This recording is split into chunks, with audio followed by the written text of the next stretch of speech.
Hey everyone, and welcome to a brand new episode of Internet Friends, the episode where we try to figure out who has the highest midichlorian count out of the three of us. Not me. Not me. I do not want to be a Jedi. No, It's fine, just be God, on a no. backwater planet where they don't know to even look for you. Yeah. Perfect. That's another thing we can explore later on. Oh, what? That governments don't care about regions that aren't giving them a lot of money? Yeah, no, that's No, not at all absolutely not. something that happens. Oh yeah, no, like definitely is not related to any real world stuff. I'm here with Seth and Brie. It's been a long couple of weeks, but we're very glad to be together on this fine Friday evening. And I'm very It's excited going to a little talk to you. far, So what but have you guys been up to? I like being here. Well, I'm required to be here, but yes. Look, just because there's somebody off camera, like at gunpoint with you right now, doesn't mean you have to say it out loud. Of course not. Why do you think Seth's been getting his camera wider and wider to just be like, Yeah, I'm trying to. I want them to slip up, and you can see the gun pointing in, and they were gonna hit me just now. joke's on you, Bo's actually the gunman.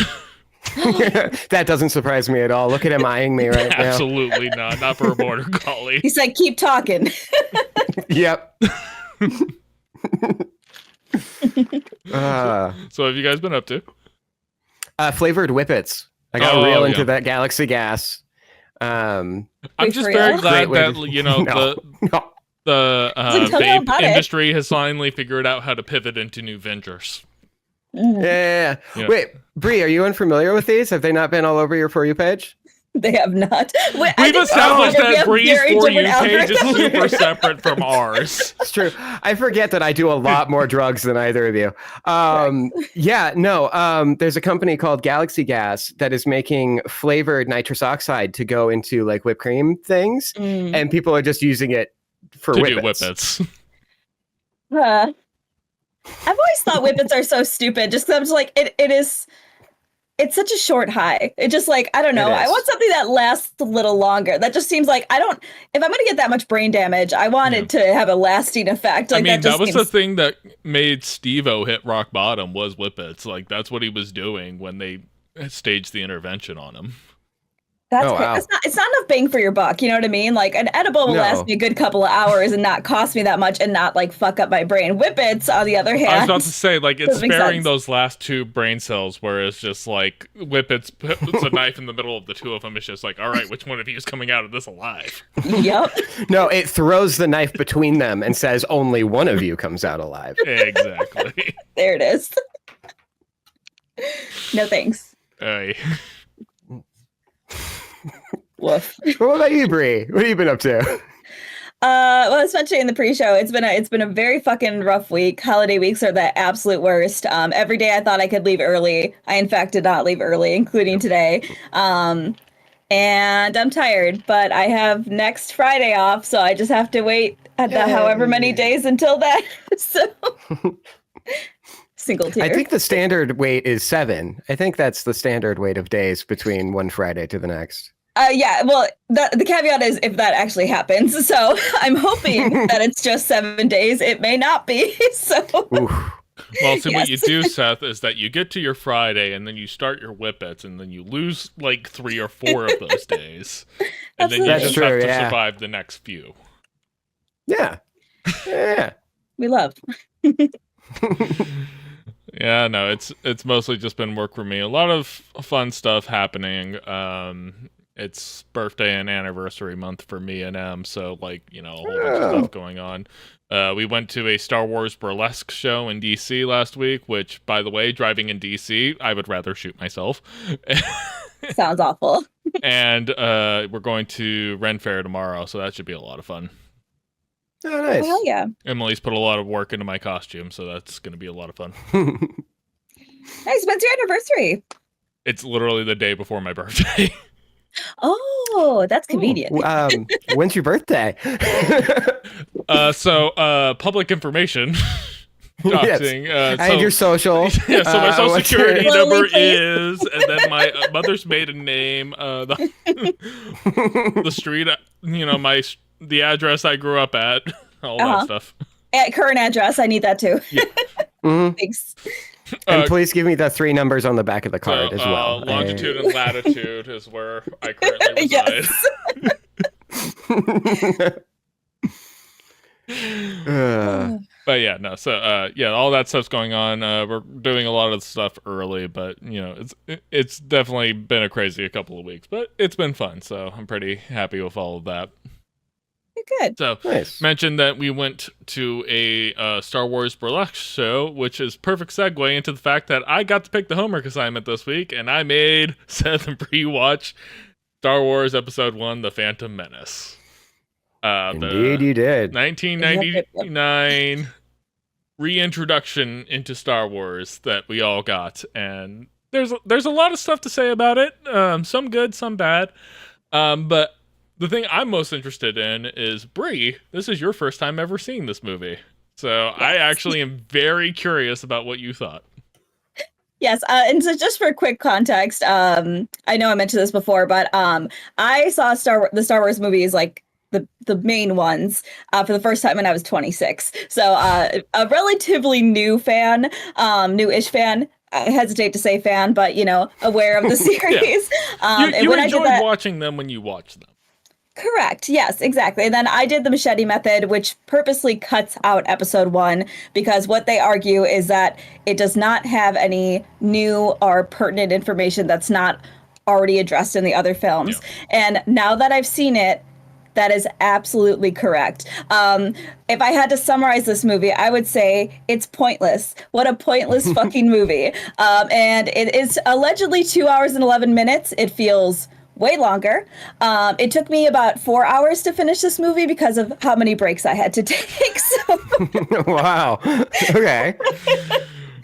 Yes, I will say, I think there's a good movie in there somewhere.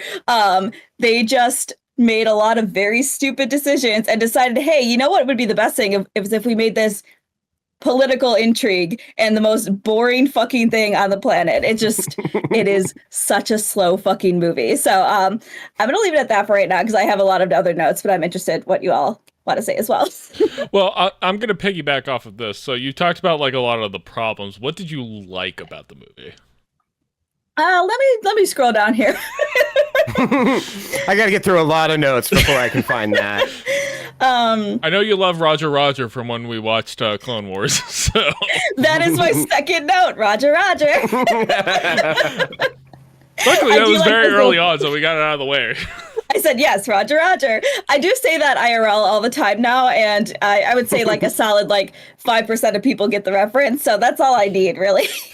I think I need to pick specific arcs for you guys to watch for Clone Wars, like not watching full seasons, but like, hey, watch this arc. Yeah, I'm okay with that. Hold on, trying to find a positive note. Oh, I will say, I think there are some tender emotional moments in this. Like the moment where Anakin says goodbye to his mom, it actually got a little emotional because I was like, wow, he's like, I'm never gonna see you again. Like what a huge impact for a little boy to know that this is the thing he needs to do, and his mom just having to accept she has to let her son go because this is what I'm like. That moment, I was like, that's actually super impactful. And I will say, I feel like that little boy gets a lot of shit for his acting, and I feel like he's just acting like a little fucking boy. Kids are so fucking weird. That's fair. I feel like he got shit on a lot in some of the reviews. I saw it, I'm like, he just seems like a kid to me. Yeah, to piggyback off of that, I think, and there's been a lot of stuff about Jake Lloyd and Ahmed Bess's performance as Jar Jar as well, where it's just like they've gotten a lot of shit throughout the years, and they did not deserve it. No. Nothing about the way that this movie came out was their fault. And they in no way deserved any of the hate that they got. Someone who did, though, was Natalie Portman. She was awful in this movie. Yes, I was shocked. I'm kidding. No one deserves hate for a role. No. It might be direction. George Lucas, bad director? No. Yeah. Could be. Okay. So Seth, kind of going in off of Brie's thing. So she just talked about sort of her first impressions. You and me watched this, in our childhood, I believe, if I remember correctly. Yeah. I remember seeing this in theaters when I was So do I. When I was a wee child, I had all the original Star Wars on VHS and watched them religiously, and like original, like I had the no CGI dewbacks or like added stuff. You didn't have the special editions. No special editions. It was like all like original stuff on VHS, so that's why I remember growing up watching. And so like watching this as a kid, it's just like, it's Star Wars. Yeah. Great. It's amazing. Looking back at it now in hindsight, you know, I remember watching this, I would probably say like late high school, early college, just like, you know what? I see what a lot of people were saying about how this wasn't good. But there's still... I loved it. Yeah, but there's still the nostalgia spot No, I in my mean, brain. this viewing. Oh, I yeah, loved this viewing. I actually enjoyed it. I really enjoyed watching it. I agree with Brie. There are problems. There are many problems. But I actually stopped taking notes at one point because I was enjoying watching it so much. Yeah. I gotta be real with you. I also don't hate Jar Jar. I think he's worse in everything but this movie. Agreed, 100%. I want to go that far, but... I do agree with you, because I remember the last viewing I had, because I started doing like full view throughs before seeing the new sequels, and I remember one viewing of this where I was just like, man, this does not hold up. And it's still like, there's definitely portions where you're just like, man, that does not hold up nearly as well as it used to, like especially in the cinematography department. Yeah, the slavery does not hold up in modern age. Well, I'll get into that in a minute, but there is like specific things where it's just like, but the specific viewing, I was like, I mean, I'm along for the ride. This is fun. Yeah, I really enjoyed it, actually. Surprisingly. I'm looking through my notes. Actually, one note I have is, I think I'm the only one who actually likes this movie. No, I still like this movie. Another note I have is this 10-year-old talking up a 14-year-old. Very weird. Not cool. That was weird, the age in that relationship. Yeah. Yes. A lot of this goes into the things, and I have this written on the doc. Seth included a link to the making of documentary of this movie, The Beginning. It was featured on Blu-ray and DVD sets back in the day. It's now available online. You can watch it on YouTube. But very specifically, a lot of my notes actually kind of went along with this, and I think this was, especially the 10 to 14-year-old gap on it, was, again, very central to, I think, the biggest problem with the prequels is nobody was around to tell George Lucas. It's like, is this a good idea? Well, you see it on the faces of a few of the people, but it at that time point, we forget now, but at that time point, George Lucas was looked at as a genius. Yeah, no. So everyone else is going, how do you say he did no Star to George Wars, Lucas? he did Indiana Jones. Yeah, how do you... I guess we'll just go along with it. And that was the thing, is that nobody felt like they had the agency to push back on some of his ideas. Like, literally the first thing out the gate when he's like talking through the storyboards, he says it's just like, Jar Jar's the key to this whole thing. And you can see on some of their faces, it's just like, I don't think this character is gonna work as well as you think it's going to. And you saw that throughout the documentary, is that basically whenever George Lucas was in the room, it's just like nobody pushed back on anything he said. They basically were just like, we'll figure it out. We'll make it work. We'll do the thing. Yeah. And like, well, and I think some of that comes from the, like, how much people fought against the original Star Wars, how hard it was for him to get that pitched. Yeah. And then that ended up being amazing. So I think a lot of people are like, well, I'm not seeing it. But it'll all come together. But that's the thing, though, is like in the original trilogy, he had other people and other voices and other like things getting inputted. His ex-wife did the editing on A New Hope and literally changed that entire movie from what it originally was. Empire Strikes Back and Return of the Jedi, he didn't direct those movies. Those were directed by other people. Some of the biggest moments in those movies were not his idea. The I love you, I know moment in Empire Strikes Back, that wasn't George Lucas. That wasn't his idea. Yeah, that was Harrison Ford. Yeah, just, you know, it's one of those things where sometimes when you have people who have a certain level of experience and a certain level of, you know, clout, I guess, for lack of a better word, it feels hard for some people to push back on them, but honestly, they perform better when they have somebody just being like, hey, let's rethink this.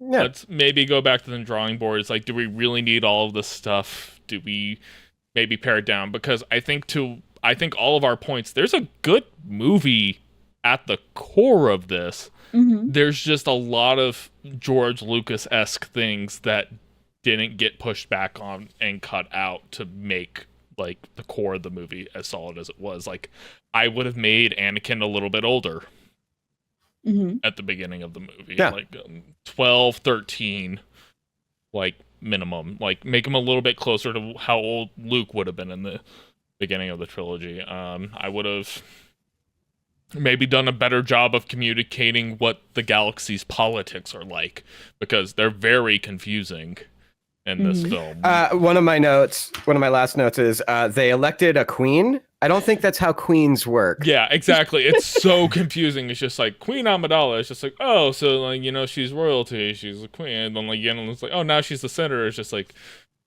isn't that a step down? Like, how does that work? It's like, oh no, they elect their queen. It's just like, well, then that's not a queen. Last I checked. No.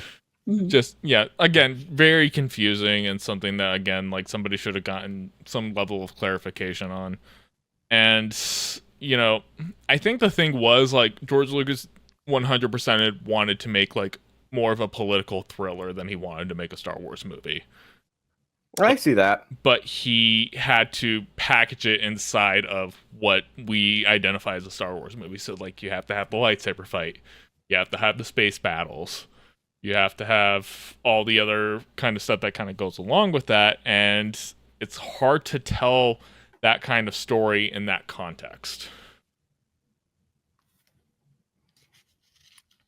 Yeah. I don't know. I think you can in a sci-fi world. I just think he tried doing too much. Yeah. And I think, and this is something that I think has been brought up, especially in like production of the Clone Wars and, you know, stuff that they were able to flesh out in that show, where they talked about just like George Lucas had everything in his head of what he wanted this to be. He just maybe did a very bad job of communicating it in the 3 movies that he had to do. And the prequels suffer. Yeah, it should have been more. Yeah, and the prequels suffer from a lot of problems, specifically when you consider the fact that, you know, they're, you know, between this movie and Attack of the Clones, it's a 10-year time jump. There's a 3-year time jump between Attack of the Clones and Revenge of the Sith, and you don't get to really see any of the character development. You don't get to see any of the relationship development. Everything feels super rushed and doesn't necessarily get fleshed out in an appropriate way. And again, some of those political aspects that he was trying to maybe shoehorn in don't come across when you're trying to tell, you know, 2.5 hour long movie stories that are supposed to be spanning over 2 decades. Yeah. Brie, what are some of the things that didn't work for you? So let me just scroll down here. I did want to mention really quick, because I did find the one other positive note I had on this, because I have exactly 2. Aside from Roger. Yes. Oh, that's right. Roger's the 3rd. You know what? You're right. I do love those droids. Good things come in 3s. You know? Yes. You're so right. So all I mentioned was I do like them establishing Anakin's kind nature, because I feel like that is like genuinely the only benefit to him being like showing him at this young, like as a character. Because to your point, I'm like, do we need to see him as a kid? Like, does that really matter at all? But honestly, I do like the parts where we see like he really cares about the people he's around. Like he is offering to help these strangers that he doesn't know at all. And I think it is nice to establish that, just because I know we talked before. Like, I think Anakin is a super fucking interesting character, and I love, I love that he's like he loves the people he loves, and that's actually his downfall. His biggest problem is that he cares. Exactly, and I think that's actually super interesting for a villain. Like, he had the potential to be so much better, and I like that we got to see some of that. Like, he's just a nice kid, and he's this young, and he's being this altruistic, like from the get-go. Again, just like willing to help these strangers for no fucking reason, and really not a lot of benefit to himself. I think that's nice. But in terms of what doesn't work for me, and I will say, to the movie's credit, I didn't really get bored until about like the 50-minute mark. I was pretty like engaged for a while because I was like, oh man, where's this building up to? But and I feel like I might hurt some people with this, but like the pod racing, all of that was so boring and so drawn out because I'm just like, what are we doing again? Okay, so I'm going to ask, did you watch the original version or the extended cut version? Whatever is on Disney Plus. And you watched the extended cut version. They did drag that out way too long in the extended cut okay, that is good to know. Because the extended cut version, like they go through all the different pod racers and like do the introductions and stuff. Whereas like in the original version, like you don't see any of that. It's just like, oh, why did they add that? Because George Lucas. Yeah, he's always changing something. That is because George Lucas always goes like, oh hey, I made a thing. What if I added more to it years later? Yeah. And not improve any of the things. Is the alien that goes before it crashes in the original cut, or is that extended exclusive? That might be extended, actually. Like so that was the little head, and then yeah, I love that. That's a vocal tick of mine that I do from time to time. It's just randomly do. You just don't randomly make the R2 scream or the Wilhelm scream. I can't do those. I do randomly do the R2 scream. I do it constantly when I run into things in my boyfriend's apartment, and it's great. He loves it. I also like to say, now this is pod racing while orgasming. I like to say this one's not for my the gamers. Joke.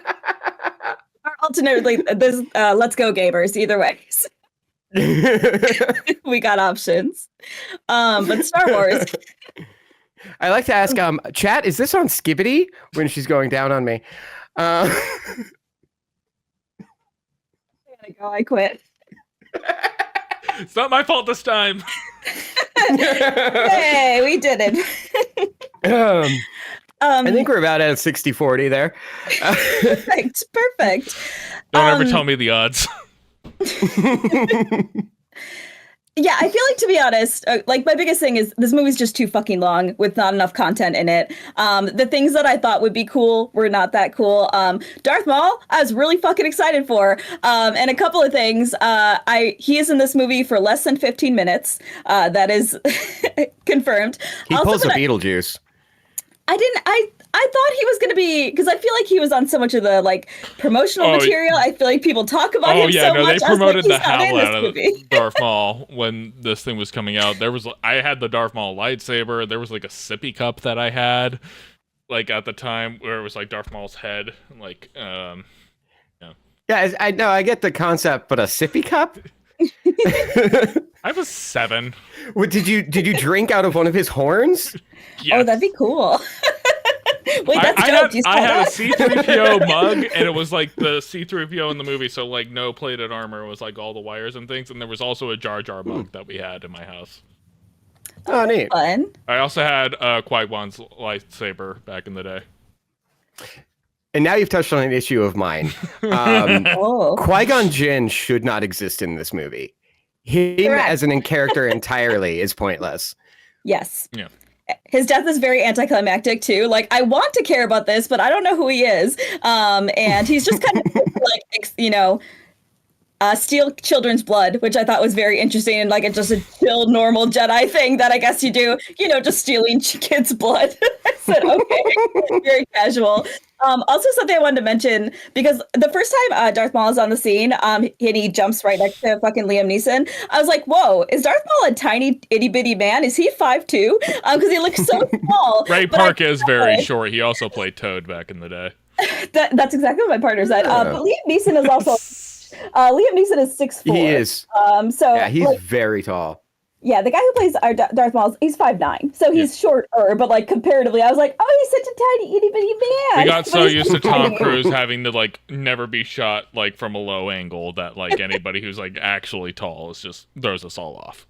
Correct. Yeah. It just made it took the bite, especially so not only that, one of the other first scenes he's in, sorry, my cat just wants to show his butthole yet again. Gotta get that OnlyFans money.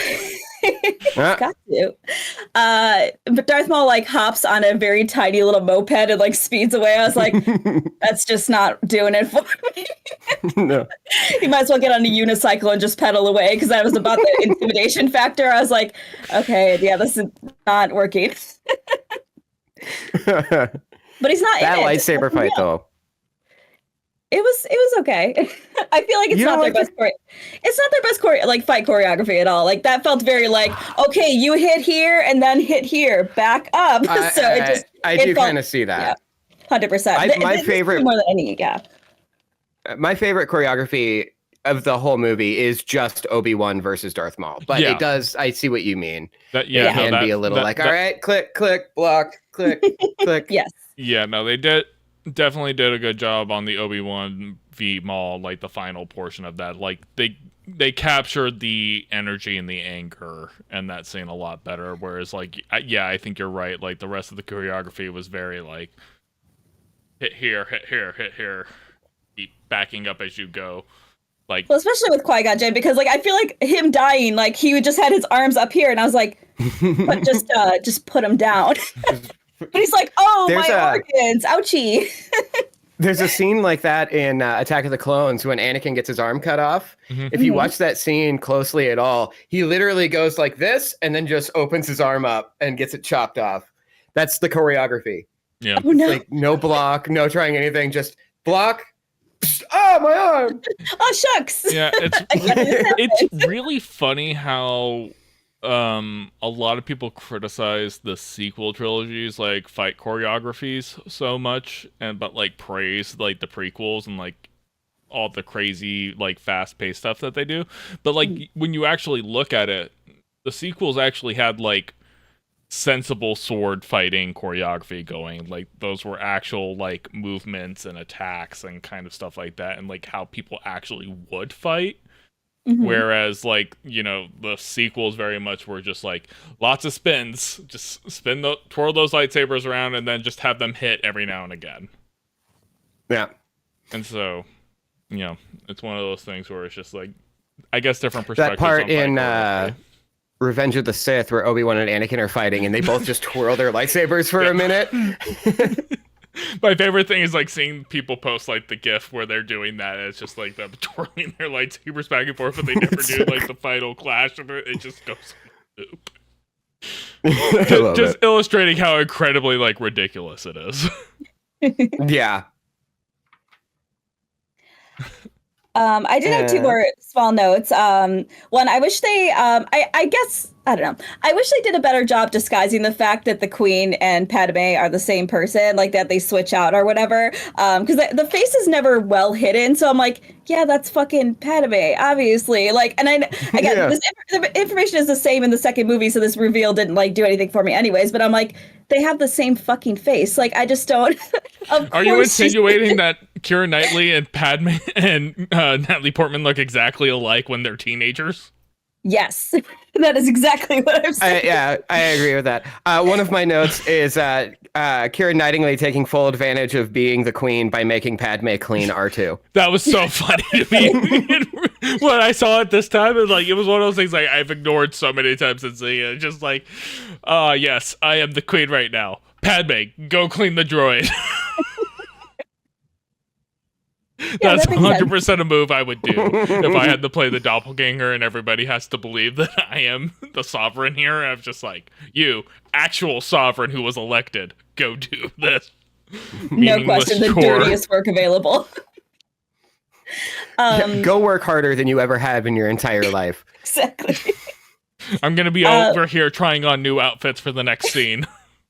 That was another note I had, that it was very kind of them to let her have an outfit change before she got kidnapped. She's like, yeah, for sure you can take me, but like this isn't it. So if we could just not a good kidnapping wear. It's like, no, not the good dress.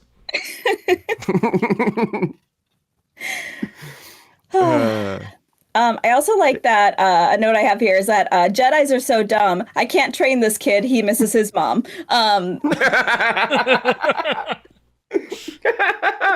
Like, say it out loud, friends. Yeah.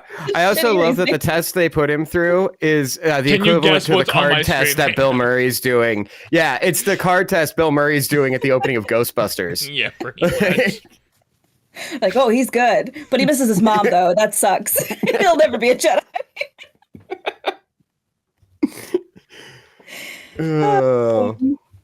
Also, Qui-Gon, a note I have is the first place he goes to, Guado's, is like, I'm the only one in town who has a hyperdrive. And he's like, okay, I guess I won't look at a single other store. Right. And I'll just believe Not what even you're gonna saying. bother to cross shop.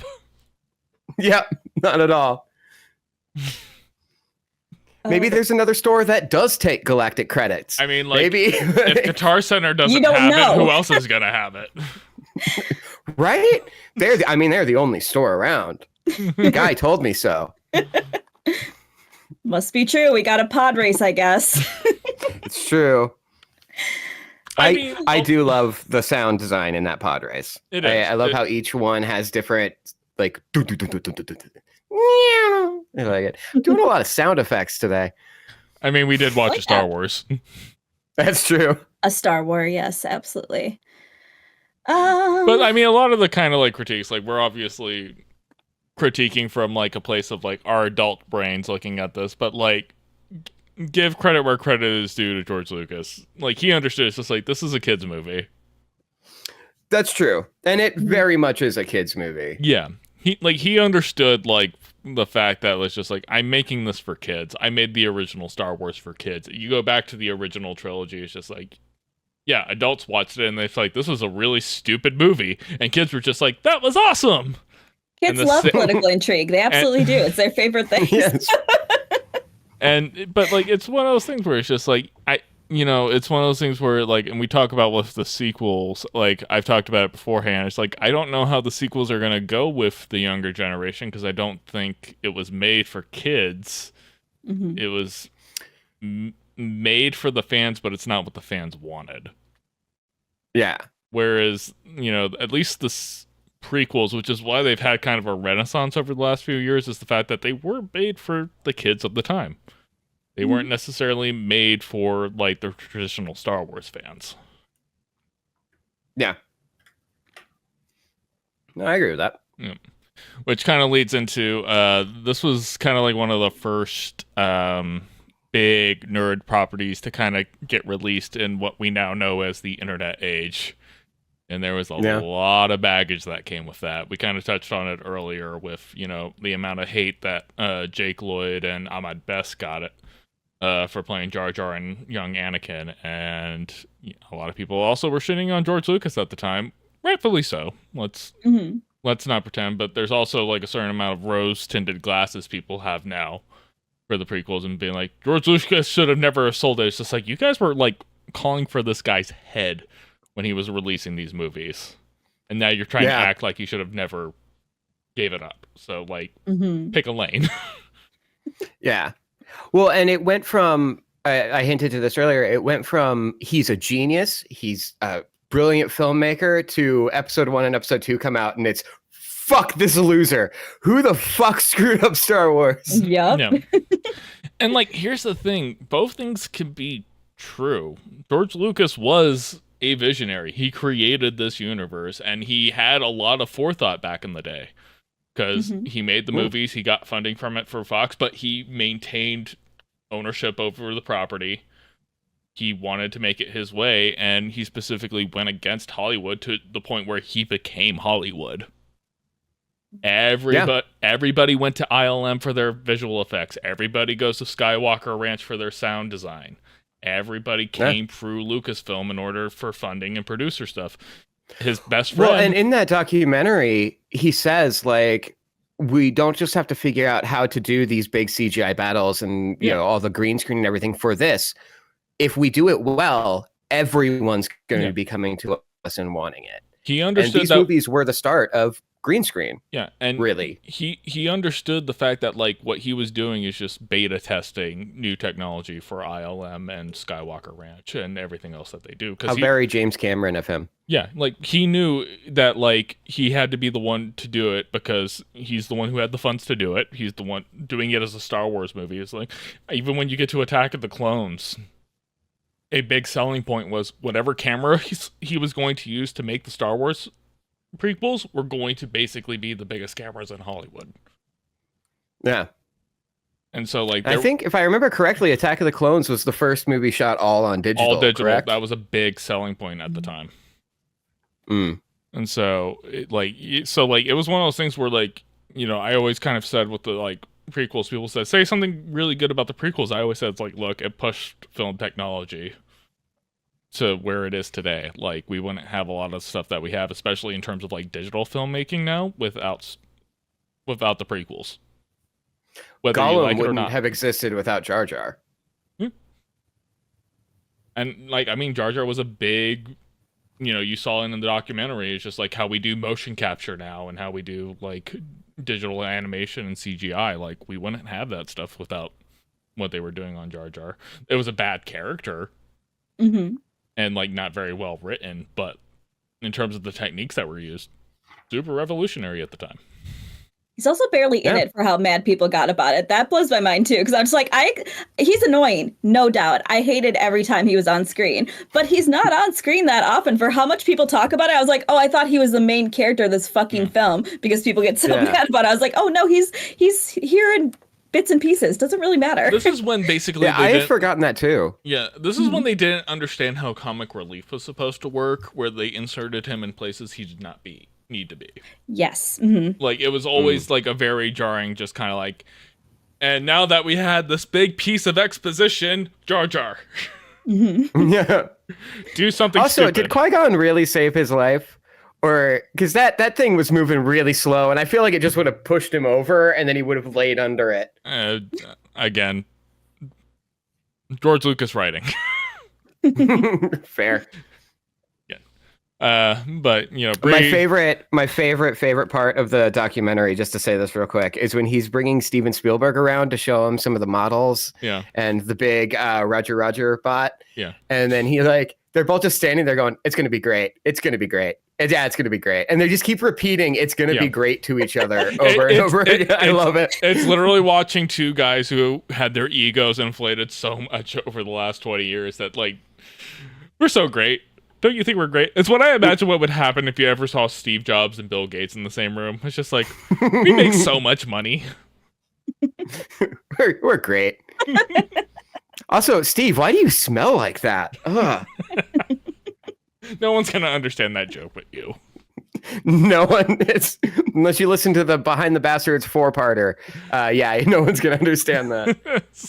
We love referential humor that nobody gets the reference of. I mean, that's the backbone of this podcast. Ava? Truly. That's the backbone of my life. Ava. But hey, Duel of the Fates still slaps. It's a great song. Dun, dun, dun, dun, dun, dun, dun, dun, dun. You don't like it, Brie? Sure. I just don't want to argue anymore. I had to sit through this whole movie for this 4-hour movie. I'm pretty sure. Look at it this way: you never have to watch it again, Brie. I don't, and I will say it did make me appreciate. Well, okay, I want to mention two things really quick because I just saw this note and I forgot about it. I don't know if anybody noticed, but when Qui-Gon Jinn dies, he does a cool little somersault right after he gets stabbed, and I don't know. Yeah, please watch it because he gets stabbed this way and then he somersaults forward, and I was like, "There's no reason he should have done that." We need to figure out how to position this body in this exact way. Leah, when you die, do like a tuck and roll. And then genuinely, that's what I had to I went back because I was like, I'm sorry, did he just somersault after getting stabbed? And I was like, oh yeah, no, he did 100%. So watch that back because I thought it was very funny. And again, it kind of added to the anticlimacticness of his death. But yeah, I forgot the other thing I was going to say. But it made me appreciate, because I will say I'm a little more because maybe I saw them way later. I don't hate 2 and 3 as much as a lot of people do. I actually like episode 3 quite a bit. I think again for the emotional impact in there, I think there's a lot of like really heartfelt moments. It is buried by a lot of poor direction and like shitty slapstick comedy and things like that. But like the emotional core that is there is really good.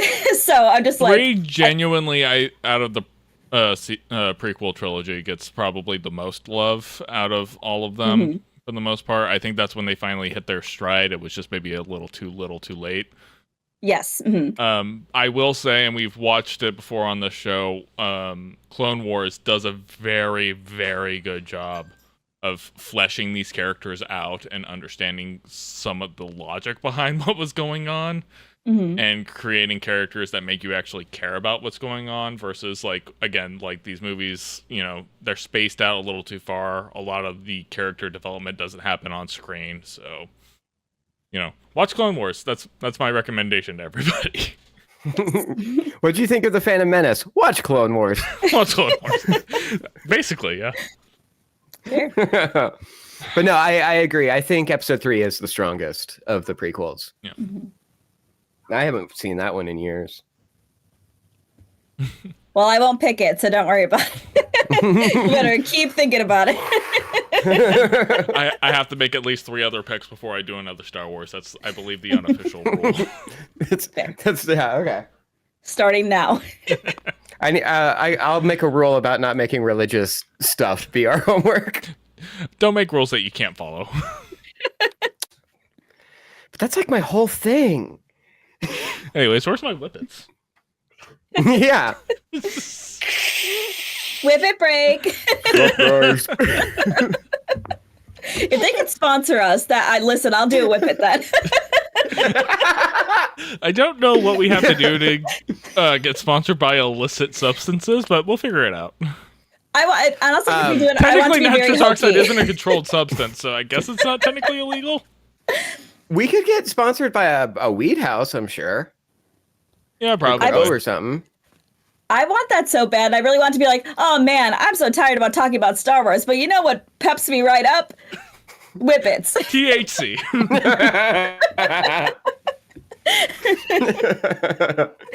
We're available. Anybody who's interested. Always, all the We will time. take your money and your poisonous gas. Please, and thank you. Oh god. Fun fact, just because religious and then immediate whippets brought this up. The reason I found out what whippets were as a teenager is because I was at a youth thing where we had ice cream and they had just the scoop whipped cream. And me and my friend walk up to this youth leader and we're like, hey, why don't you have the like one? And they're like, oh, because that can get you high. And me and my friend go, What? no. And then Tell me more. tells us, this youth leader literally tells us how to do whippets. And we're like, I can't Oh my believe God, people do really? that. That is astonishing information. That's funny. It was real good. Oh. All right. So, overall thoughts of Star Wars Episode 1 Phantom Menace. There's a good movie in there somewhere. Yeah. But you got to go digging for it. Speaking of maybe something being good somewhere in there, Keith Lee bashing DMV food. This was the funniest thing on my timeline all week. I love that you added this topic. He's gotten in trouble a few times for bashing different cities. He has. This is the most recent one, and I think it's the fact that it's in my neck of the woods made it funnier. Mm-hmm. Okay. So yeah. I did see that he was in Fairfax, I think, a week before this, and he did a spotlight on a spot, which actually looked really interesting. But I was like sitting there, just like, man, what the fuck is he gonna... Where's he gonna go in the DMV? Because DMV food kind of sucks. And sure enough, DMV food kind of sucks. So he specifically points out in the video that he does, crowdsourced recommendations, which he always does, and he went to several different places, and he mentions in the video that he does, like, I went to about 12 places, and I don't feel comfortable talking about some of them. And, like, there's maybe only, like, 3 or 4 that are worth talking about. The rest of them are just, like, I'm not going to be able to say anything nice, and if I say bad things about them, this could put them out of business. So I'm just not going to say anything, which I respect 100%. Absolutely. But the response online to this for him was so insane, and it was also very funny because you had 2 different camps. You had the camps of people who are basically like, DMV has good food, you just don't have a refined palate, and you don't go to these kinds of things, and all this other kinds of stuff. And then you had people, which in the camp I'm in, that was just like, yeah, no, DMV food sucks. And that specific camp is all people who, one, relocated to the DMV, which is me. So, like, I'm from the Southwest originally and moved out here. And it's just like, yeah, DMV food sucks. Or people who used to live in the DMV, moved away, and were just like, man, DMV food sucks. Like, food's way better where I moved to. And I noticed that specifically the people who were specifically trying to defend DMV food were basically people who had lived there their whole lives and, like, don't know any better. Yeah. The Stockholm Syndrome is what we call that. Basically. But, like, it was funny because it's just like, well, DMV's more of, like, a brunch place. Like, you know, you go and get, like, bottomless mimosas and eat, like, the crappy food on a Sunday and get drunk. It's like, well, he doesn't drink. And he even talks about that, like, yeah, some of these restaurants seem more focused on alcohol than they are, like, actual food.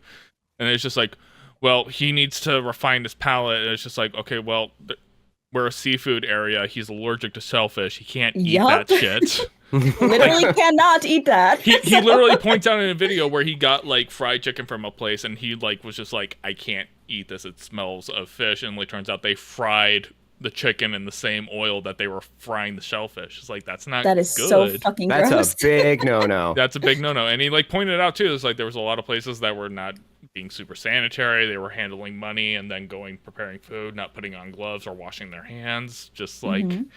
Yeah, and, like, and the entire thing, I was like, it's just like, yeah, no, like, yeah, there are a couple of decent spots in the DMV, but if you only have a couple of decent spots and, like, you can't get a good recommendation out of 12, it means you have a bad food culture. Yes. Yeah. The DMV has a bad food culture. And, like, I know I'm biased coming from Albuquerque in the Southwest. Like, I can't go 2 blocks without getting a decent breakfast burrito. And, like, there's, like, always a good food culture. There's plenty of recommendations I have, and it's, like, hard to miss. The DMV is just, like, I can't think of many places I would recommend to people. And some of the places I would recommend are not necessarily Keith Lee places I would recommend. A lot of it's, like, Korean bakeries and Korean barbecue type stuff. Like, you know, if you guys were to come out here, like, Brie, I would say, like, hey, come out to this Korean bakery me and Emily really, really love. They have plenty of vegetarian options and, like, pastry and type stuff, and, like, you can get, like, cute coffees and whatnot. It's a great time. You know, if you are more of a carnivore person like myself, it's like there's some decent Korean barbecue places. Those aren't takeout places, though. Right. And that's what Keith Lee does. And people telling Keith Lee that he has to have a more refined palate just to appease everybody else. I'm just like, no, fuck you. That's kind of elitist, to be honest. And also, I feel like if you have that severe of a food allergy, you can't fuck around with that. Like, quite literally, people die from that all the time, from small exposure to stuff like that. Like, he's just being safe and protecting him and his family. And also with how fucking respectful he's been about it. Like, he could have put all those fucking restaurants on blast, and he just said, I'm just not going to talk about it. I feel like... Which is common in food critics, where food critics traditionally were just like, oh yeah, no, I'm going to call this place trash and, like, basically, you know, get them shut down, make them lose, like, a Michelin star. Like, food critics traditionally are assholes. And he actively chooses not to be a dick about it. He's just like... all right, this wasn't my vibe, this wasn't my kind of place, I don't have anything constructive to say, and I'd rather not put a small business owner out of business just because I didn't have a good experience. That's not fair. Yeah, he's always been like an unproblematic fave to me. I feel like I'm like every time people try to get him in controversy all the fucking time, and he's always so straightforward. I was like, he's not the one. Leave him the fuck alone. Like it's totally cool if you don't like his content or his reviews, but I'm like, he seems like a nice fucking dude. He donates money all the fucking time. He is so courteous, and he's very straightforward with his reviews. So I'm just like, leave the dude alone. And also, he loves Chicago, so yeah, no, he did love Chicago. That is true. He was very positive towards them. He didn't like Atlanta, which I thought was curious, but I think that's probably similar to DC. That was a huge controversy when he didn't like people Atlanta. were comparing it a lot to his Atlanta experience, which I can kind of see because, like, you know, obviously Atlanta is like, you know, Southern comfort food kind of place, which is kind of his wheelhouse. But like, again, like that goes back to whether or not you actually have a good food culture. It's just like, if you have a good food culture, it's like it's hard to miss. Whereas like if you're getting a ton of recommendations and you're only finding one or two things that are really, really good, that's a problem. Yeah. But the thing that like bugged me a lot was people telling him that he has to have a more refined palate, and I was just like, no, the fuck he doesn't. Like, it's literally his job. I think he's got a palate. Yeah, regardless of if you agree with it, and this is a thing not just in food criticism, but like it's music, TV, movies, and kind of stuff, where it's just like, if he doesn't like a thing and you find that like his palate more or less aligns with yours, that actually helps you a lot of bit. If you find that like, oh, hey, I didn't really like this, it's just like, well, I found that the things that he doesn't like are things that I tend to like, so maybe I'll still give it a shot. That's totally fine. That happens in music reviews. If I know this person hates this kind of music, it's just like, well, typically when they recommend me not to listen to something, I end up liking it. Like, you curtail the taste. You can't force somebody to have a broader opinion about something just to spare your feelings.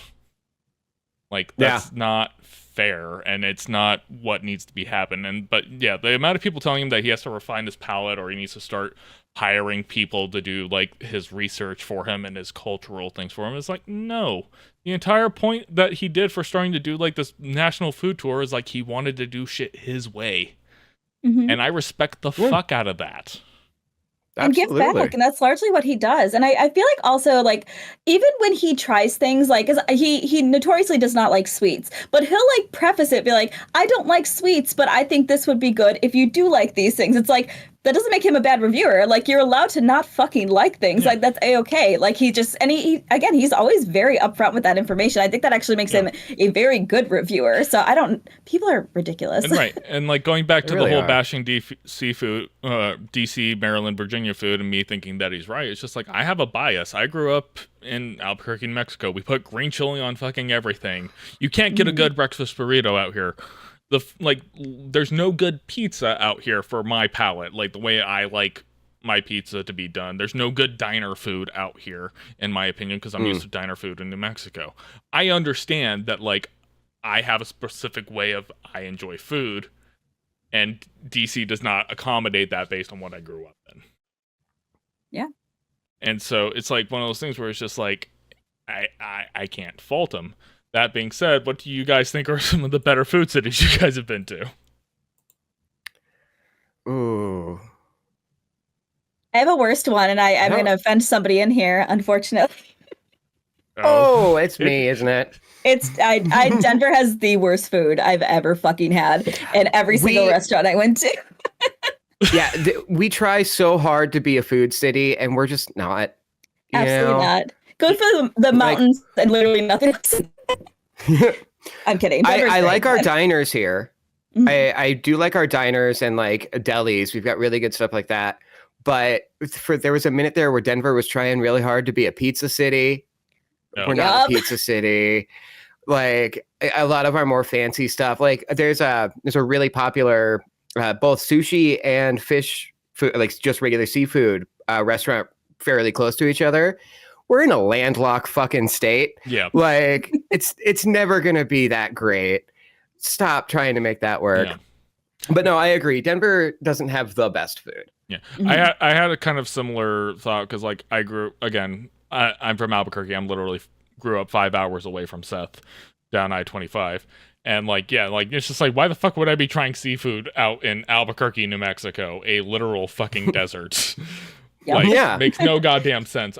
So when I moved out to the DC area, it's just like, oh, like sushi and seafood and crab, I'll try that kind of stuff. And I was just like, You guys aren't doing anything really that interesting.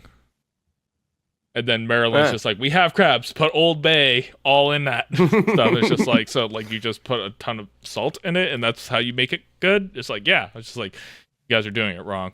And then of course, I believe it's called seasoning your food, white boy. You don't want to have this fight with me, Brad.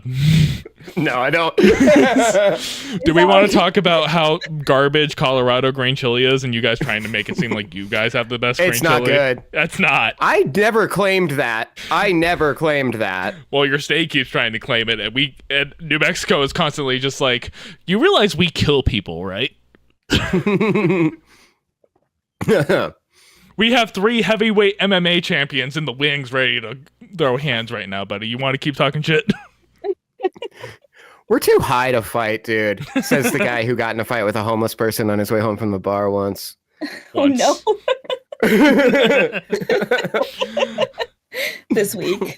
Goodness. But no, like, you know, I've been to Austin a few times. That's why I was so quiet when you asked what I did this week. Not fight a homeless person, that's for sure. Who said that? Well, yeah, talking about like other food cities besides like DC and Albuquerque, where I've, you know, lived most of my life. Austin has pretty good food for the most part. You know, you can find really good spots all throughout. I haven't really been done too wrong when I've been out there. It's definitely more expensive than it should be. And I will give crap to my sister and my brother-in-law. They took me to a really fancy sushi place. I was just like, there's a lot of white people working in this sushi spot. Like, there's no Asian people working in the kitchen. That's a concern. They've got YouTube pulled up on the iPad at the POS. Basically. But it was fine, but it was definitely one of those things where I was just like, I like my hole in the walls more than anything else. Like, you know, I will always, I judge restaurants more on the quality of the food than the quality of the service. Yeah. I will say there is a fantastic burger joint here called Crown Burger. Tiny little place, only one location. My favorite restaurant. Yeah. Very good. Now, my favorite spot. I saw a cockroach there last time I was there. Yeah, it's just seasoning, Seth. Just seasoning. Yeah. No, like my favorite spot out here is a brewery, but they have a restaurant that it's not necessarily like a restaurant, but it's like a little attached kitchen that does like German and Polish style like hot dogs and sausage type stuff, and they have like really good food there, and that's my favorite go-to place. So Bree's cat says 5 4 4 4 4 4 4 4 4 4 4 4 4 4 4 4 Thank you for your contribution. I appreciate that. Oh, did that just pop up? Yeah, it's fine. I mean, what is the point of having a cat if they don't like crawl on the keyboard and type random shit for you?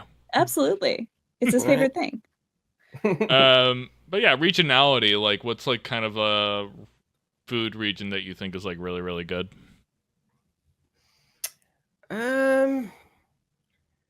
Yeah, honestly, oddly, even though I've worked in a lot of restaurants, I've not thought about it much. I also haven't traveled very much in my adulthood. Yeah. So, you know. Brie, I know you've done a lot of traveling. How's Canada's food? I like Toronto's food. Yes, actually, I was going to say, allow me to shit on French Canadians for a moment because, you know, they deserve it a lot of the time. When I went to Quebec, the food was, I would say, I think the worst food I've ever had was in Quebec. Everyone was so fucking rude. All of the food was absolutely fucking garbage. So fuck that so much. Hopefully, I mean, granted, that was a long time ago, but. Quebec City or the province? We went a couple different places in Quebec. Literally every place I went to had bad food, so I don't want to specify because it was all bad. So. Yeah, all right. I was just gonna say it's a beautiful city. I love Quebec City, but yeah, food and people suck. Yes, unfortunately. And again, I mean, they're the worst of both worlds. They're both French and Canadian. Well, here's the thing. Because at the time when I traveled there, I did speak fluent French. I don't any longer. They don't fucking care. Let me tell you, it's not a matter of like you not speaking the language because it's not, you know. If you're not going to speak it, don't speak it. Yes. If you're not going to speak it right, don't speak it at all. Correct. Yes, they have no patience for that. That's So how I'm Mexico hoping- is. If you ever go to Mexico and try speaking Spanish, like if they like detect any hint of an accent, they're just like, shut the fuck up and speak English. Oh, interesting. I get it to an extent, but I'm like, I'm trying my best out here. But Toronto food is actually pretty solid. I have not had any bad food in any of those areas. There's actually a really great sushi place that me and my partner go to all the time. And they have a cute little robot that brings you the sushi. And I love that so much. And he smiles and winks at you. And I'm just like, oh, goodness. That's awesome. I think I That's my judge favorite. every area based on their diner food.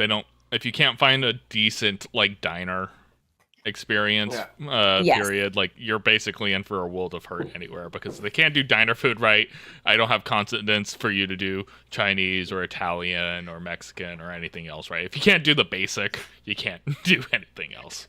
That is the one thing I do not like Wisconsin, just as a rule. But a lot of really good diners. I've had some of the best fucking stuffed French toast of my life in like diners in Wisconsin.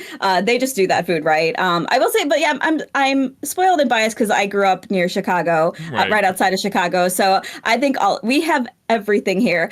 I obviously love Chicago style pizza, although I did just mention this to a friend because I have a friend from Michigan who was like, yeah, the pizza's terrible here. And I said, ma'am, I don't want to have to hurt you. Like that's a bullshit thing to say. I was about to say, so curiosity, because I keep on hearing conflicting reports. Like the thing I keep hearing is that people in Chicago don't actually eat Chicago pizza style Correct. or like deep dish style Chicago pizza. That is very much like, so if I had company, like if I had friends from out of town and they really wanted deep dish pizza, like I would go to Giordano's and we would get like the spinach stuffed pizza, and it's super good. But like we usually get pizza like every Friday, every other Friday. I would almost never get that kind of pizza like at all. I usually get I won't mention it because it's extremely local, but there's a pizza place that I love that has like a sweet sauce and they make Sicilian style and it's like really doughy, fluffy crust. And I used to get it when I was high in high school all the time. And it was my favorite thing fucking ever. So like that would be more likely the pizza that I would get here. I think all of our pizza's fucking good, but because we're such a melting pot in Chicago, we have a huge Polish population. Right. We have a huge Slavic population. Like we have literally everything here and everything is so fucking good. So I love Chicago. Yeah, no, and the thing I'll say about the DMV, and again, this kind of goes back to like not necessarily appealing to Keith, least we have a very big Muslim population, so there's a lot of really good like halal kebab spaces out here. Like I said, the Korean barbecue is really good out here. That being said, I don't have a lot of reference for other places Korean barbecue, so it's been good to me, so I assume it's good. But like some of the staples, like I said, diners suck out here. Italian food sucks out here. Pizza sucks out here. Like, there's nobody really doing. Like our favorite Chinese spot closed down actually recently, and so we're mourning that death in the family right now. That's always hard. Yeah. It's very sad. But like, yeah, but specifically, what you need to kind of look at, I think, more is like, what are the actual cultures that have melted into your area, and those are the places that you should go to, not necessarily going into like what the classics are. So, like, in the case where you said, like, you have the Polish, the Slavic, the Irish culture, and all that kind of stuff, and that stuff blends really well into it. Where I grew up in Albuquerque, it's just like, yeah, Mexican, Native American food's pretty good. We have a decent Vietnamese population, so a lot of Vietnamese food's pretty good. And then we put green chili on everything, so as long as you like green chili, it's all good. I'm getting my shipment of green chili in soon from my mother for my birthday, and I'm very excited. Ooh, very nice. Yeah, she sends me a whole bag full, and we roasted it at my in-laws' place, and so it basically just reminds me of home, and then I basically have to make that last a whole year. You got to import your food, unfortunately. Oh, it's absolutely true. Apparently, my college has an alumni association out of DC, and they actually do like a green chili roast outside of DC every year. I never get invited, but like Dang. they have the whole thing that they do, and like they do like tacos and stuff outside of DC with green chili in it, so that's always fun. Very nice. All right. Before we move on from food, one last thing about Denver cuisine. Casa Bonita has always been bad. That's the joke. We take people there that we don't like. Good to know. If Trey Parker and Matt Stone fuck it up and make their food anything more than just slightly edible, I will be so mad. You're like, that's not the point. It was very funny because actually a few years ago, Seth's ex actually messaged me asking me about good Mexican food in Albuquerque, and I was just like, Oh yeah. what do I tell her? Give her actual recommendations. I gave her the generic stuff. It's just like, yeah, you know, it's New Mexico. Like, it's hard to go wrong. Here are the kind of standard places. If you want more of the chain style stuff, go here. If you want more of the local style stuff, go here. She went down there for a Knocked Loose show. Can you fucking believe that? It was funny because she actually missed me by a week. Because I had really? I had just left Albuquerque and went back to DC when she messaged me. That's funny. I was mostly just shocked that she was messaging me. I was just like, oh, shit, what?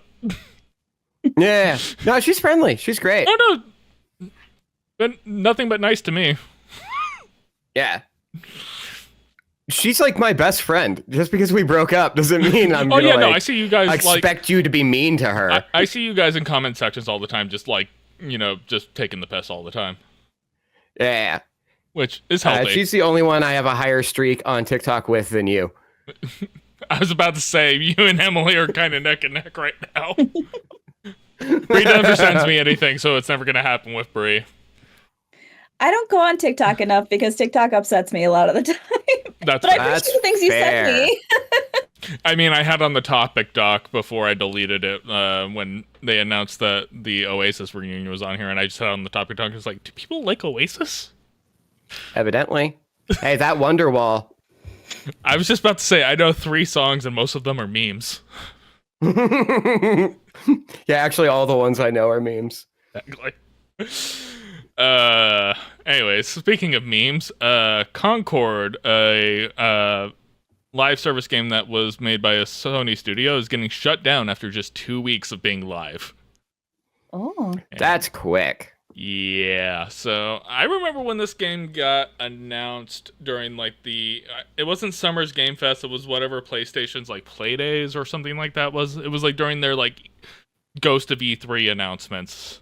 It was like one of their first headliner stuff, and everybody was like, what the hell is this game supposed to be? And then it turned out to be a 5v5 sort of Overwatch clone, and everybody collectively rolled their eyes. And like this was like a very like high budget, like hundreds of millions of dollars went into the development of this game, and just basically came out and flopped super hard. Like I think they had total of like barely low triple digits of like concurrent players playing at one time, which when you have a 5v5 online shooter is not good. No, I think the IGN article you sent said that they had like 600 something active players. Yeah. Which is nothing. Yeah. It was just kind of like probably like one of the worst launches you can have for like a AAA like title type game, and it just kind of goes to show that like, how out of touch are these gaming companies at this point? Because it seems like they're kind of swinging and missing more often than they used to. Well, a lot of the games they're putting out are live service games. Yeah. Like an Overwatch. We had just earlier this year Suicide Squad Kill the Justice League, which was just that again. Yeah, a lot of people have been comparing this to that flop, and like that cost like Warner Brothers Discovery, former employee here, like hundreds of millions of dollars in lost revenue because of how badly that performed. Yeah. No, I believe it. And I think studios have the problem of seeing one thing be successful, and they're like, well, if we just do that, that'll replicate that success. Yeah. And it's like, no, you actually have to put out a good product and something that people actually want. And most of us are getting really sick of live service games. Yeah. Mm-hmm. I've never even heard of this fucking game. I was like, in fact, I had a hard time Googling it because it did not come up right away. So that's already a really fucking good sign. I was like, Concord game on this console. Wow. I mean, they were able to scrub that really quickly. I mean, I think it got shut down today. Today was like their shutdown day. So like it's officially off, it's off storefronts and everything now. They refunded everybody, which is a cool move. All 600 people.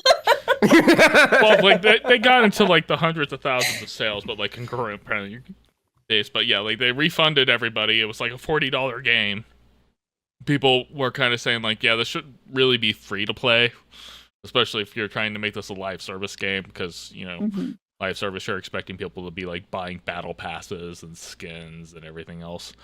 But like, yeah, kind of like going to Seth's point, like everybody's getting burnt out on live service games, and it's kind of gotten to a point where,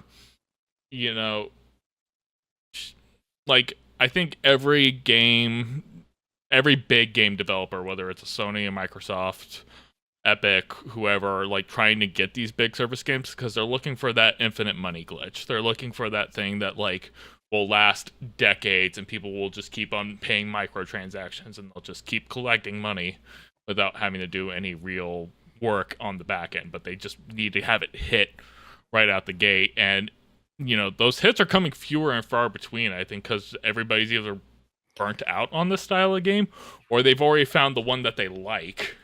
Which is typically Fortnite. Yeah, it's in Fortnite, the live service it's game World of era. Warcraft. I mean, World of Warcraft is like over 2 decades old, and people still pay money to play that game. Yeah, I can't talk to my boyfriend right now because of it, so I understand. Ooh, is there He's an a new one now. out? They just launched another expansion, which is like, Yes. and apparently they're on the roadmap now for like 3 more expansions, and then they're allegedly coming out with the sequel 25 years later. I've heard some things about the sequel. A lot of people have been joking that it's going to be you play part of like the Taliban and you like do 9/11. Is that what I'm hearing? It's not a joke. This is something I've heard, and I can't tell if the people in the videos are making a joke or not. In like 2004, I think. Oh, all right. That's a bit soon for most people, I think. But like, it just goes to show, like, World of Warcraft is like 25 years old, and like it still has a congruent player base. They have people who pay for the expansions, and then they also still have to spend $15 a month to stay on and play. And it's just like, that's like, the idea of me having to pay $15 a month just to play one video game is insane to me. And it's probably one of the main reasons I never got into World of Warcraft, because like that's just a mental hurdle I just can't get over.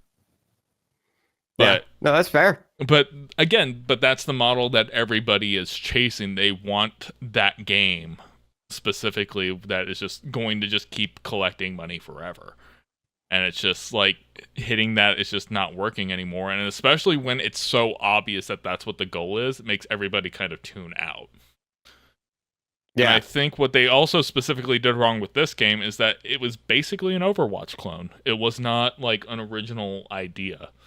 It was worse, like nothing about the marketing or even the name Concord is not like, I feel like they didn't even half-ass this. It's like quarter-ass this. They're just like, I don't know. I think the kids like shooters and like ladies sometimes. Just do that. Yeah, well, like the trailer that they showed off last summer was like, it had like this Guardians of the Galaxy like heist vibe that they were kind of doing. And like, it's like a random ragtag group of characters that all had special abilities. And it's like, you watch the cinematic trailer, it's like, okay, so is this like a Payday 2 style heist game? Because that could be kind of cool, like having that style of game in this kind of setting.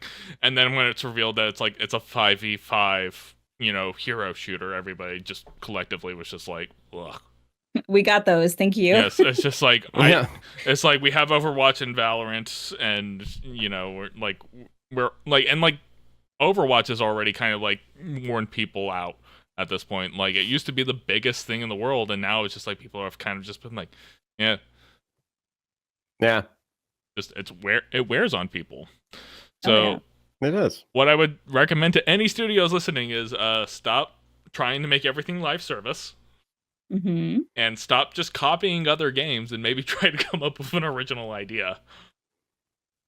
That's scary though. They don't want to do that. Existing IP only. but give us a brand new Guitar Hero and charge $2 for additional songs. There's your infinite money. That's what they were doing for a while. Like it came to a point where, like with Guitar Hero and Rock Band, where it's just like, why do you need to make a new game? Just keep putting out song packs every like couple of months, and like you'll basically just keep collecting money on the same game. People have been talking about this with sport games, like with Madden and FIFA, where it's just like, do you really need to make a whole new game from the ground up? Can't you just patch that, update the rosters, and just keep it going? But like, it's like, no, Yeah. because then we're not going to get $60 from everybody who wants to play. And that's what that comes down to. But it is one of those things where it's just like, going back to the whole thing about existing IP, Suicide killed the Justice League, did not work. Tried to copy Overwatch, did not work. Do you think you're going to release a competitive military shooter with COD and Battlefield still going right now and have that make any kind of money? Absolutely not. Like, quit trying to do what everybody else is doing. Like, just... Are there successful live service games? Like, is that a thing? Well, we mentioned WoW. And yeah, I guess that's fair. Fortnite, that's been going for a very, very long time. Like, they exist, but they typically exist specifically as, like, they either have to be legacy, free-to-play, or just, like, flat-out just kind of thing. And the thing with the free-to-play model is that there's a balance that you have to have with it for it to be successful. Yeah. Like, it has to be, like, one, you should just be able to jump in and play the game and, like, never touch a microtransaction, a store menu, or a gacha mechanic. But they have to still be there for the people who want them. Because, let's be fair here, the gacha mechanics, super predatory. Like, they're basically looking for children and anybody with a gambling addiction to try and exploit. But they're going to have them in there. But it has to be something where the people who have zero interest in that never touch it. You have to maintain a player base. And that's what Fortnite has done very, very well, where it's just like, I could just jump in and play Fortnite. Like, there's nothing stopping me. And, like, if I want to go to the store page and see what kind of skins and stuff I can buy, cool. Otherwise, I can ignore it and still just play the game. That seems to be the model that works. Yeah, that makes sense. Video games. Modern gaming. Yep. Just play indie games. Thank you so much. Yeah. Yep. Yeah, stop chasing Get that infinite money. Going. Speaking of infinite money, Chase Bank. Oh my god. This is the thing that's been all over my For You page this week. That and the OnlyFans models who are mother and daughter. But that's a different story. The Chase that's Infinite a For Money You page. For Seth. It's just fucking check fraud. And these people are like confessing to it, freaking out about it, posting their details on when and where they did it. Filming themselves dancing in front of the ATM. So I'm just like, oh, okay, so the scene of the crime and all the faces of all the people committing that crime. Cool. See, I didn't get onto this entire trend until it was like people specifically having the exact conversation we're having. It's like, so check fraud? Yeah. Like, I didn't see anything like of the people actually engaging in the activity. I just saw the people being like, so check fraud. The thing my stepmother has a mugshot for right now. For floating bad checks. Got it. Nah. Well, I mean, haven't we all written a bad check? I've only ever written rent checks, and they were all bad. But no, a lot of the videos that I got were people like in their car with just wads of money showing off, like being like, look what I did. I got it. I figured it out. I just like it's if there's like the MLMs, all of these, if it's a get rich quick scheme, it's a scheme. It's gonna get you in jail somehow. Like, yeah, 100%. It is a crime, or you're getting swindled. There is no like. I feel like most people should know this at this point. I just don't understand how this. And the worst part about it is like it's defrauding somebody who has all of your information. They know exactly who you are. All of they it. Have all your info. Like it's not even like you're like posing as somebody else. Like writing the check in somebody else's name. You're just like ugh. But I did kind of notice something from the things I have seen is that there does seem to be a certain socio-economic class that were partaking in the activity. To which it does feel very targeted, and I'd be interested to see the owners of the accounts on 4chan that initially started posting this. Yeah, because that kind of feels like we're putting crack in the. Yeah, that was the vibe. To be less politically correct, I noticed that like a lot of the people seemed to be in poor and people of color and a lot of the other kinds of stuff. And I was just like, yeah, this feels very exploitative, and that, you know, you were specifically targeting. And so kind of, I really don't, after that comment, I don't know how I feel about the fact that I found out about this a week ago before people started getting caught. Oh no. I was targeted for this. Well, we saw you were really into whippets, so how do you feel about infinite money, Seth? This dude, he's buying a bunch of like Galaxy gas. What fuck? Fucked up my own joke. Forget it. I'm poor. That's the route I was getting to. But like, regardless, so I guess, and I have this on the topic doc, it's like, so who do we blame for this? Do we blame the financial institutions for not having the guardrails against this kind of stuff? Because like, at a certain point, you should have a certain level of like somebody writing themselves a check for like a shit ton of money. There should be something that in your system that stops that. Do we blame education systems for basically failing people from having poor financial literacy and understanding of basic laws and how certain things work? Or do we blame, again, internet misinformation and like the 4chan type people who specifically put this out in an exploitative way? Like, all of the above, honestly. Yeah, I feel like especially the big answer is yes. But yes. like, but there's a compounding pieces of issues that lead to this, and like, I feel like a lot of the attention has kind of been brought on, like, God, these people are so stupid for doing this. Which, yes, but what created this situation? What's the underlying cause here? And that's kind of, I think, the thing that we should be looking at. We talk about it every week, but it's fucking capitalism in our modern economy. It has made people so it's made people so destitute that when they hear about an infinite money glitch, they're willing to try it so that they can get out of the situation that they're currently in financially. Yeah. Yeah, well, and I think, and I'm sure I've mentioned this on the pod before, but just like, I didn't get personally financially literate until about a year ago because the information out there is just fucking bad. I was even chatting with my parents about this. They're like, wow, we really failed you. We didn't teach you this. I was like, you didn't know that you had to. Like, we're not taught these things in school. And if you like, all the advice online is the same advice they've been giving for like the last like 200 fucking years. I forget that guy's name, like something Ramsey, but he's a fucking moron. He blames Sean everybody. Dave Ramsey, I know exactly what she's Dave Ramsey, about. that's the one. But yeah, he like goes on there. The and one who like, couldn't actually open a restaurant.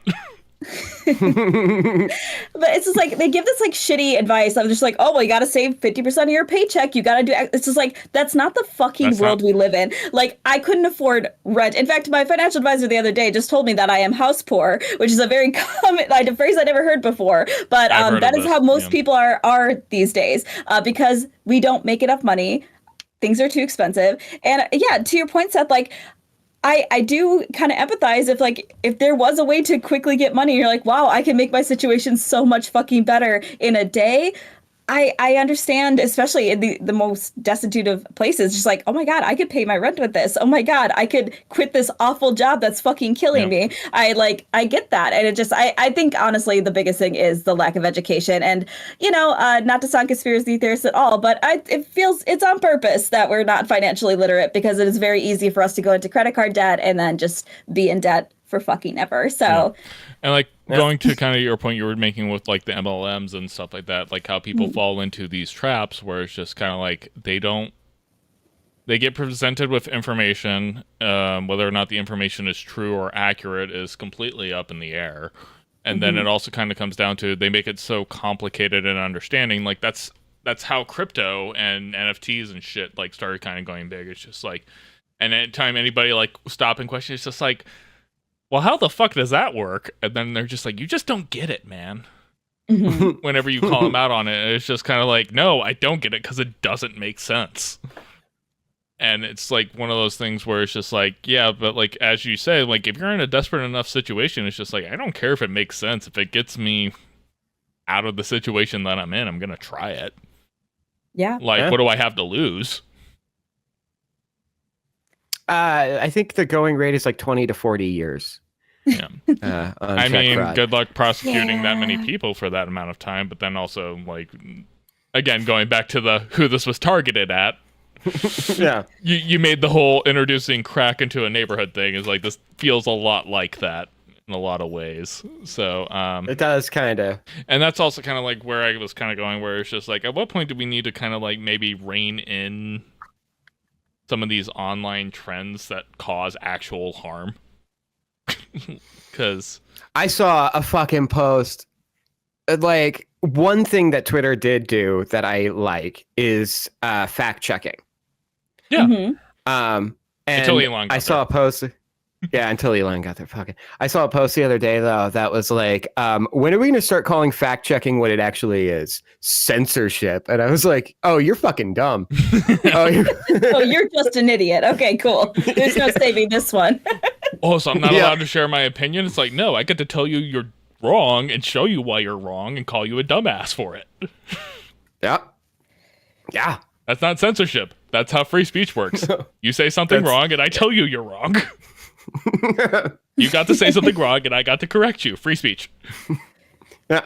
I'm sorry. I thought facts didn't care about your feelings, and now you're calling them censorship?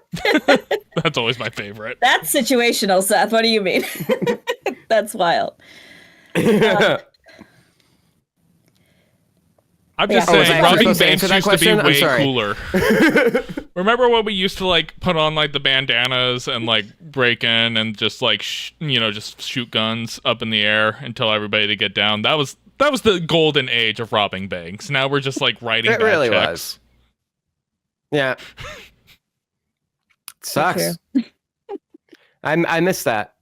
Thanks Meg- a lot, Biden, probably. Make robbing banks fun again. Absolutely. And that's what I'm going to be running on this November. Official stance of the show. And tax churches. Thank you so much. Yes. Yes. And the most lethal military in the world. That's what we need. Uh-huh. Hang on, I need a little bit more of my old fashioned real quick. Yes. All at once. Cool. Whew. Anyways, I think that's bringing us close to the end here. So, unless anything wants to get brought up.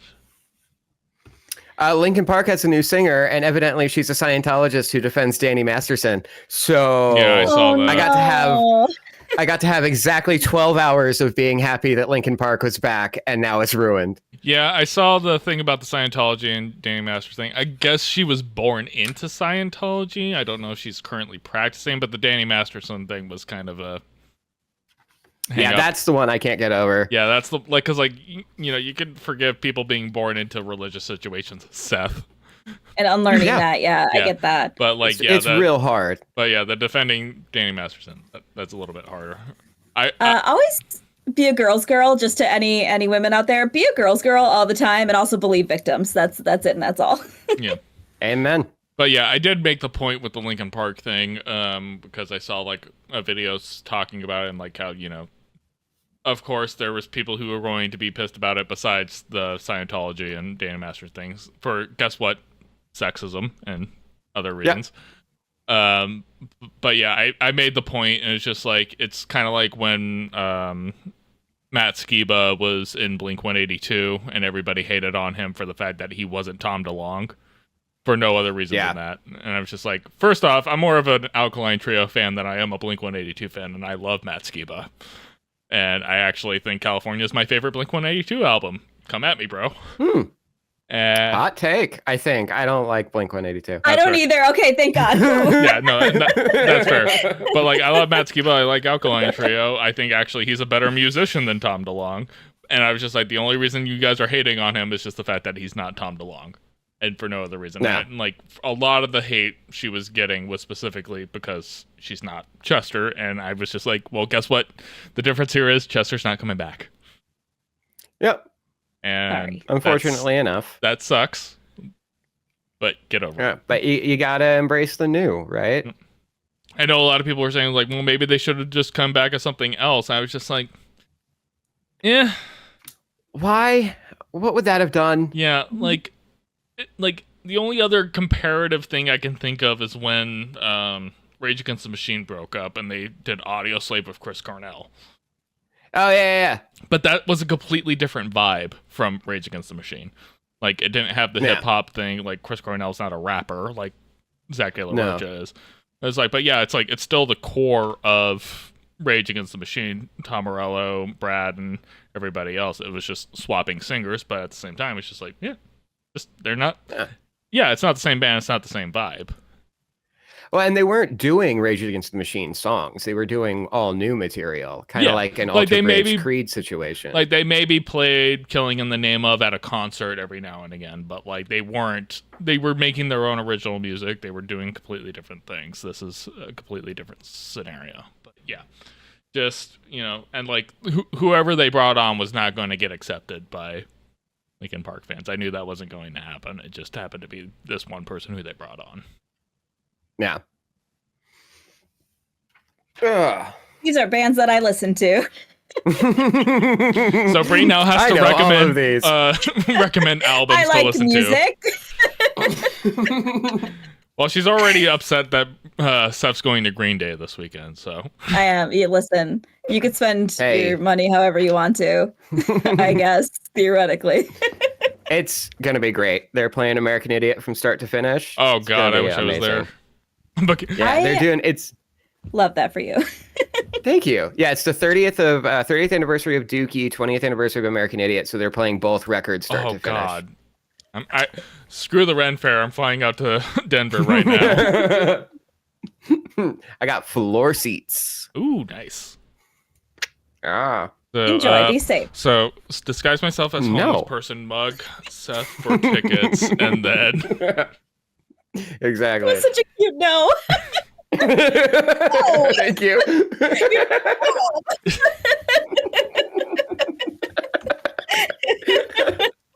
anyways. So that's all we have for the show, guys. Thank you so much for joining us. Brie, it is your turn for homework assignments.